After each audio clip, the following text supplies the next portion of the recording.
Continuando con las entrevistas, hoy 14 de noviembre, Día Mundial de la Diabetes, porque en el mundo hay más o menos 422 millones de adultos que tienen esta enfermedad, con 3.7 millones de muertes por año, 1.5 de ellas directamente provocadas por la enfermedad. Un diabético podría gastar 60.000 soles al año en curarse si es que no toman precauciones y medidas importantes. ¿Y en qué momento deberíamos empezar nosotros a hablar de prevención para no tener que caer en una suerte de enfermedad crónica que no tiene un tratamiento curativo definitivo, en donde el paciente tiene que vivir desde que le hacen el diagnóstico hasta el día de su muerte, anclado a un sistema de manejo farmacéutico, farmacológico, de estilo de vida saludable? ¿Cuánto tiempo tiene que pasar para esto? Si queremos evitarlo, tenemos que empezar pensando en que tenemos que trabajar en la prevención. Pero la prevención no es fácil de hacer.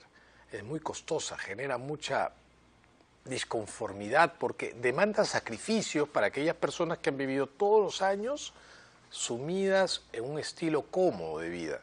Cambiar eso de la noche a la mañana es como que te obliguen a levantarte a las 4:30 en invierno todos los días y bañarte con agua helada después de que te has venido despertando a las 6 y te bañabas con agüita caliente. Cambian tus estilos de vida y cambiar de sopetón es muy difícil. Cuesta muchísimo, que se acabe el recreo y que empiecen las clases de matemática le duele a todo el mundo. Y eso pasa con la prevención, por eso es que es importante hablar de prevención, pero empezando desde la niñez, construyendo hábitos de vida saludables. Para hablar sobre diabetes, niñez, obesidad, sobrepeso, sedentarismo, que son factores de riesgo que podrían llevarnos a esta enfermedad, me acompaña hoy el doctor Carlos del Águila, médico endocrinólogo de niños, con quien vamos a conversar acerca de qué está pasando en nuestros niños, que ahora estamos viendo cambios diabéticos mucho más tempranamente que hace 20 o 30 años atrás. Carlos, buenos días. Gracias por estar con nosotros el día de hoy, en el Día Mundial de la Diabetes. Muchas gracias, ¿no?, por la invitación. A las personas les llama la atención, y probablemente a quienes nos estén viendo ahora en este momento, les llama mucho la atención que hablemos de diabetes del adulto con un endocrinólogo pediátrico. Pero esto tiene una razón muy, muy importante. Por favor, quisiera que nos expliques por qué ahora los endocrinólogos pediátricos están empezando a manejar a chicos, a jóvenes, adolescentes, con una enfermedad que antes era visualizada como del adulto. Mira, lo real es que desde hace mucho tiempo atrás la diabetes predominante en el niño era la diabetes tipo 1. Hasta los años 90, más o menos, solamente se veía diabetes tipo 1. En el Instituto de Salud del Niño, solamente diabetes tipo 1. A partir de los 90, ahí viene el gran problema. Ha comenzado a aparecer niños con diabetes tipo 2, la antiguamente llamada diabetes del adulto. El problema está que ese diagnóstico de diabetes tipo 2 tiene otra connotación. Parece que es más agresiva, parece que es más galopante. Todavía no hay un estudio a largo plazo que demuestre cuál es la evolución de estos niños. Y como tú bien lo has señalado, no es lo mismo hacer el diagnóstico a una persona de 50 años de diabetes que hacer el diagnóstico de diabetes a un niño de 12 años. O sea, los millennials, porque esa categoría tienen ahora los nacidos después de los 80, ¿no? Sí, sí. Tienen peores diabetes y a edades más tempranas que probablemente sus papás. Claro, lo que no sabemos es cómo van a evolucionar hasta que lleguen a ser adultos. La idea es prevenir. Y ahí sí viene la contraparte, que es más positiva. En el niño sí se puede prevenir. Se puede con mayor ventaja que el adulto. Porque como tú dices, a veces el adulto tiene la costumbre ya arraigada de muchos años. El niño no. Y ahí la gran responsabilidad de la familia, especialmente los 5 primeros años de vida, donde se establece una conducta alimentaria saludable, para prevenir no solamente diabetes, hipertensión y otras enfermedades cardiovasculares que son las que causan alta mortalidad en el mundo. Tenemos una llamada telefónica de San Juan de Miraflores, es Imelda, quiere hacernos una consulta, vamos a atenderla ahora. Hola Imelda, ¿cómo estás? Bienvenida al programa. Muy buenos días, doctora. Yo Buenos quisiera días. contar algo breve. Sí. Yo soy diabética de los 5 años de edad, tengo 40 años de diabetes. Y yo agradezco a mis padres porque ellos previnieron. Y en esa, les estoy hablando hace 40 años que no era tan común. Y yo pienso que es la prevención. Yo estoy en neuropatía, endocrinología, estoy del riñón, pero todo me prevengo, no me dializo, no me olvido las cosas, porque yo me tengo en rebeldía. Yo pienso que primero es a los padres jóvenes, educarlos a ellos también. Porque el niño, para la aceptación, para mí fue a los 15 años todavía. A los 15 años empezó tu diabetes. ¿Perdón, doctor? ¿A los 15 años empezó tu diabetes? No, 5 años de edad. A los 5. ¿Y era insulino dependiente? Claro, hasta el día de hoy. Correcto, hasta el día correcto. De hoy, Sí, claro. Pongo la insulina Lantus, Sí. las escalas móviles. Correcto. O sea, yo cuidarme, ¿no? Perfecto. Pero Y estás como bien. Yo quiero acotar nada más que los padres jóvenes que tienen niños diabéticos, aceptarlos y ir a ustedes a una asociación. Así es es. lo que mis padres hicieron. ¿Cómo Ya no? fallecieron, ¿no? Gracias a ellos tengo ojos bien porque me prevengo. Claro que sí. Me tienen rebeldía. Claro que sí, Imelda, te agradezco muchísimo. Te agradezco, te Ya, felicito doctor, por eso esa... más quería acotar. Te agradezco mucho, un beso grande para ti. El caso de Imelda es distinto, ¿no? Sí, muchas gracias por la intervención. Eso me hace enfatizar la importancia del compromiso de la familia. Sí. Y eso también me hace enfatizar la importancia de la atención integral al niño y adolescente diabético. Ajá. Nosotros en el instituto tenemos el único programa de atención integral de diabetes en niños, que funciona desde el año 86, ¿no?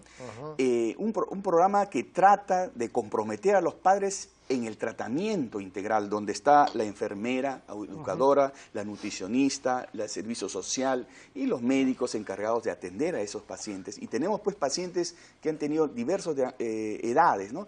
La más pequeñita de 2 meses hasta 18 años de edad que atendemos.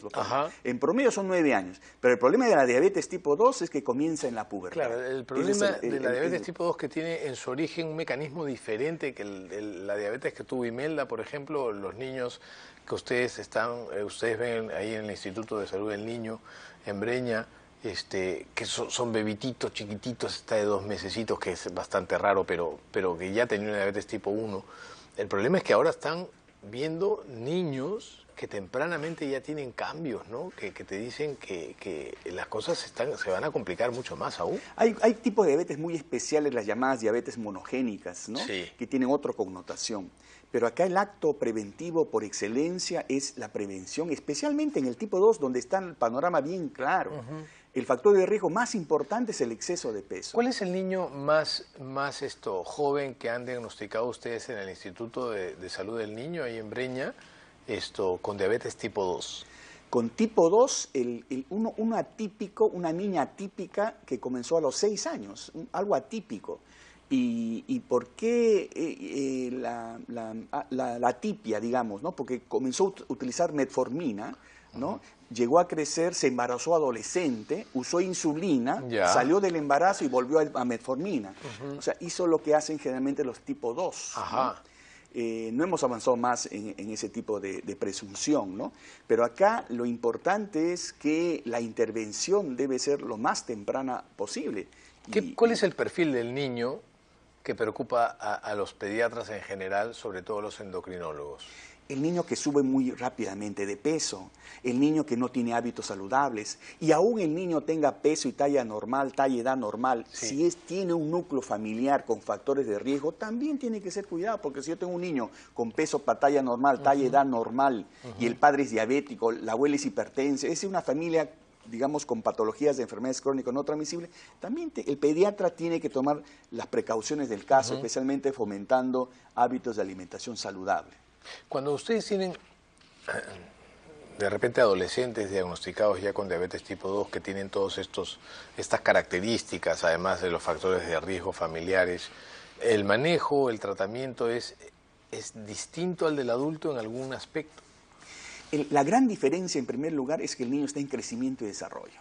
Y para nosotros los pediatras ese es el primer mandamiento, asegurar que el niño crezca, desarrolle, ¿no? Y eso lo tenemos bien en cuenta cuando tratamos al niño diabético. El problema es no solamente el tratamiento con insulina u otros factores, el problema está en la adherencia, el reconocer que su hijo es diabético, ¿no? Nosotros tenemos, yo recuerdo una madre de familia muy digamos, de recursos económicos muy escasos, ¿no? Muy humilde, ¿no? Que su niño diabético comenzó a los 9 meses, ¿no? De edad. y el niño ha evolucionado favorablemente porque la madre está comprometida con el diagnóstico y comprometida con el tratamiento. Y eso es lo importante. Hay diabéticos que ganan triatlones, ¿no? Sí, Chicos así diabéticos, es. hay un muchacho, así es. ¿no? Así muy es. conocido, que el chico es diabético tipo insulino dependiente, así es. que corre triatlones, ¿no? Es un campeón. Un campeón, es en todo sentido de la palabra, y la mamá detrás.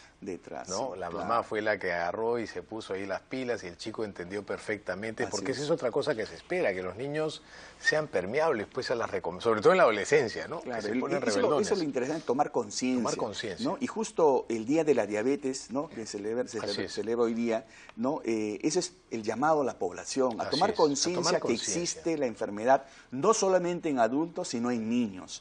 Nosotros en el instituto vamos a tener una campaña de concientización el día miércoles a las 9 de la mañana. Pasado mañana, ¿no? Ya. Para tratar de hacer tomar conciencia a la población que existe la diabetes, no solamente la tipo 1, sino la tipo 2 en niños. Tenemos una llamada de La Molina y luego quiero que me cuentes de toda la población de diabéticos, tipo 1, tipo 2 en niños, más frecuente es la de tipo 1, pero las proporciones, vamos a atender primero a Andrea. Hola Andrea, ¿cómo estás? Buenos días, gracias por llamar al programa. Buenos días, doctor. Buenos días. ¿Cómo te va, Andrea? Mire, estaba llamando, muy bien, muchas gracias. Estaba viendo su programa, doctor, y la verdad es que estoy muy preocupada porque, bueno, mi papá tiene diabetes desde muy joven. Ya. Ninguno de ni yo ni mi hermano tenemos diabetes. Ya. Ya tienen nietos y queremos saber cuándo o qué posibilidades hay de herencia. Ok, es una muy interesante pregunta. Por favor, estate pendiente al comentario del doctor del Águila. Un beso para ti. Preguntaba sobre qué penetrancia, cuál es el impacto de que el papá y la mamá de esta niña sean diabéticos, qué porcentaje de herencia tiene ella para hacerlo también. Cuando hablaste de factores de riesgo familiares, la historia es importante en la diabetes. En la diabetes tipo 1 la carga familiar es menos del 10%. ¿No? Ahí hay factores genéticos de predisposición que ante condiciones ambientales desencadenan la enfermedad. ¿No? En el tipo 2 tiene más historia familiar. ¿No? Es el tipo 2 que comienza en la pubertad y que de repente hay familiares diabéticos. ¿No? Entonces los riesgos, digamos, que son más fáciles de detectarse en el tipo 2. Pero cuando existe un familiar con tipo 1 también eso no quita, ¿no?, de tomar las precauciones del caso, ¿no? Pero es más fácil identificar en el tipo 2. ¿no? Andrea tiene otra pregunta para nosotros, sigue en línea todavía, vamos a escucharla. Andrea, cuéntanos, por favor. Sí, doctor, disculpe, se me quedó mi pregunta. No te preocupes, una pregunta, ¿por qué mi papá tiene hambre todo el día? ¿Cómo, perdona? Mi papá tiene hambre todo el día. Ya. ¿Y es gordito? No entiendo, la verdad. O sea, todo el día quiere comer y está flaquito. Ok. ¿Y qué edad tiene tu papá, Andrea? Ya tiene 62 años. ¿Y desde cuándo le han diagnosticado la diabetes? Desde los 30 años. ¿Y era gordito o siempre fue delgado? No, era gordito, pero nadie en su familia tiene diabetes. Ya. Ahora, ¿él es diabético insulino dependiente o no? No es insulino dependiente, pero la última vez que le hemos llevado, le subió la azúcar hasta 790. ¿Y se controla tu papá? ¿Se cuida o no? Recién, le puedo decir que recién se está controlando, prácticamente así al 100%. Bueno, vamos a conversar con el doctor del Águila para que te explique por qué los diabéticos comen todo el día. Muchísimas gracias. A ti, Andrea, un beso, gracias por esperarnos. Generalmente cuando hay el exceso de hambre en ese tipo de pacientes es porque de repente no está bien controlado. ¿no? Eso es lo más probable, ¿no? La glucosa se queda en la sangre, no entra a la célula clama por nutrientes, ¿no? Y se expresa como hambre, ¿no? Eso es una posibilidad, ¿no? Claro, si el paciente fuera un obeso típico, también los obesos tienen hambre, ¿no? Pero esa es otra realidad, ¿no? Ahora, en el inicio de la enfermedad, el hambre también es una característica, es un síntoma, ¿no? Así es, eso es la polifagia, ¿no? Hay exceso de sed, de hambre, posteriormente puede haber inclusive falta de apetito, ¿no? Pierden peso, exceso de sed, exceso de ganas de orinar, ¿no? Decaimiento, ¿no? Hay molestias muy vagas a veces, ¿no? Más vagas son en el tipo 2, en el tipo 1 es más clásico, ¿no? Poliuria, polidipsia, polifagia, y unos meses más y desencadena la cetoacidosis, que es el cuadro más grave, si es que no requiere, no es intervenido, ¿no? Ahora, ¿Qué porcentaje de diabetes en general en los niños es tipo 1 y qué porcentaje tipo 2? Es más frecuente el tipo 1, ¿no? Es casi, más del 90% es tipo 1, ¿no? Ya. Menos del 10% es tipo 2, ¿no? Y un 2% menos son diabetes, esas monogénicas, que son mucho más raras, ¿no? Porque hay otros tipos de diabetes también dentro del cuadro general, ¿no? Tenemos una llamada de Surco, que es Katiuska. Vamos a conversar con ella, a ver qué nos quiere preguntar. Hola, Katiuska, buenos días. Bienvenida. Buenos días, doctor Recoba. Gracias por atender mi llamada. Por favor. El otro día que usted estaba en vivo en Facebook, yo le hacía una consulta acerca de mi hija, que tiene 8 años, tiene 1,28 m de estatura con 37 kilos. A Naderra el pediatra le mandó unos exámenes como TSH, que le salió 10.5, la glucosa 76, el colesterol total 189, los triglicéridos 41. Quisiera saber, no tiene antecedentes familiares. Yo no soy una persona obesa, me mantengo en mi peso, soy delgada. Mi esposo, bueno, tiene una contextura media, ¿no? Pero quisiera saber si con esos antecedentes mi hija podría llegar a una diabetes. Ahora estoy tratando de controlarla en su alimentación. No sé si serán las porciones, porque mi hijita mayor es un poquito de contextura, pero la menor no, es más bien delgada como yo. Entonces quisiera saber, por favor, qué consejos me pueden dar para que mi hijita mayor no llegue a una diabetes, o cómo puedo hacer con su peso, ¿no? Para ir controlando. ¿Cuánto mide? Ella mide 1,28 m. ¿Y pesa? 37 kilos, doctor. Ok, Katiuska, gracias por llamar. Bien, acá el panorama se basa en conservar un estilo de vida saludable, ¿no? Cuando uno dice control del peso en niños y niñas, se habla de mantener un peso saludable. No hay que dar la idea de que tienen que bajar de peso también, porque el niño es peligroso. Pues el caso de la niña Katiuska sí tiene sobrepeso. Claro, entonces hay que ver tratar, cuál es su índice de masa corporal con respecto a la curva. Yo creo que cómo su va, pediatra ya le está orientando bastante bien. Cómo evoluciona, ¿no? Entonces acá el plan de alimentación es importante, y el plan de alimentación... ¿Qué es lo que le preocupa a Katiuska? Katiuska quiere saber qué más puedo hacer para evitar que esta niña llegue a ser una diabetes, ¿no? El plan de alimentación, que puede ser orientada bien por una nutricionista, ¿no? En donde todos sabemos que es importante no solamente los alimentos, sino comer a sus horas, comer despacio, no picotear, ¿no? Tomar agua, ¿no? En vez de gaseosas y otras cositas que se ven dentro del plan de alimentación. Actividad física, promover que no esté pegado a la computadora, a la tablet, al teléfono, etcétera. Tantos estos mecanismos que crean sedentarismo. Que crean hábitos tan sedentarios, ¿no? Y otro es horas de sueño, que es muy importante, ¿no? Carlos, que una niñita de 8 años debe dormir siquiera 10 horas, ¿no? De sueño profundo. El sueño es un regulador energético, hormonal. Es muy importante que los niños también duerman de manera adecuada. Sí, ese es un aspecto importante. Siempre que vemos, tratamos de cerca el problema de la obesidad y sobrepeso en niños, que ahora es creciente en nuestro país, ¿no? Que es parte de una política de Estado inclusive. No puntualizamos en el sueño, ¿no? Del niño. Hablamos, todo lo centramos en base a la comida, pero no hablamos de actividad física, no hablamos de cómo debería ser impartida esta, no hablamos de cómo deben dormir los niños. Hablamos de la comida, y siempre la comida. El azúcar ahora tiene el mismo peso que el tabaco inclusive, o que el alcohol. Ya será vista como una droga dentro de poco, ¿no? Pero no hablamos de ejercicio físico, no hablamos de cuán preparada está la ciudad, ¿no? La contaminación ambiental, que juega también en contra de un peor control sobre la diabetes. Son elementos que hay que considerar. Yo creo que Katiuska tiene que tener claro que ya la dieta está bien, el nutricionista tiene un espacio muy importante en la vida de su niña y de todos los niños que, como la hija de Katiuska, tiene ese problema, pero además tiene que haber también, ¿no?, ciertas pautas de hábitos de vida saludables. Los chicos no pueden estar sentados frente a una computadora más de 30 minutos, 40 minutos, tienen que estar moviéndose activamente, tienen que dormir bien. Incluso la Academia Americana de Pediatría ha sugerido a los padres de familia que los niños menores de 2 años no deberían ver televisión. No deberían ver televisión, deberían estar saltando, corriendo, jugueteando de aquí para allá. Como tú lo hiciste cuando eras niño. Y bastantes cuadradas de mi madre, que me generó todo este asunto, pero al final a eso se resume, ¿no? Los niños tienen que moverse. Tenemos un Facebook. Quisiera saber si a la edad de 4 años podría existir diabetes. ¿Qué exámenes puedo realizar a mi hija para descartarlo? Jessica Saldaña. Por favor, Carlos, puntualiza esto. Los niños hasta de 2 meses, mencionaste. Sí, o sea, puede haber diabetes en cualquier edad, prácticamente en la edad infantil, ¿no? Sí. Lo que pasa es que el tipo de diabetes a esa edad es más frecuente el tipo 1. La que depende de insulina. La que depende de insulina. Y sospechar de la tipo 1 a veces es más dificultoso. Claro, generalmente no hay antecedentes, la obesidad no es un factor de riesgo. Es más predisposición ¿Por qué es distinta la tipo 1 y la tipo 2? La fisiopatología, el mecanismo, cómo se produce la enfermedad es distinta, ¿no?